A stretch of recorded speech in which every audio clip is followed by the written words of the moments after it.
मर्द औरतों पर हाकिम है, इसलिए कि अल्लाह ने बात को बात से अफजल बनाया है, और इसलिए भी कि मर्द अपना माल खर्च करते हैं। तो जो नेक बीवियां हैं वो फर्जबरदार होती हैं और उनकी पीठ पीछे अल्लाह की हिफाजत में माल व आबरू की खबरदारी करती हैं। और जिन औरतों की निस्बत तुम्हें मालूम हो कि सरकशी और बदखोई करने लगी हैं, तो पहले उनको ज़बानी समझाओ। अगर न समझे तो फिर उनके साथ सोना तर्क कर दो।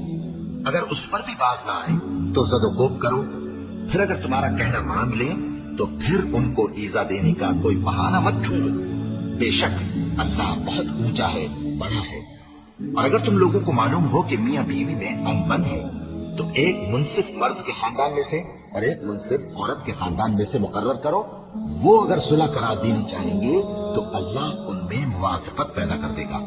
कुछ शक नहीं कि अल्लाह सब कुछ जानता है, सब बातों से खबर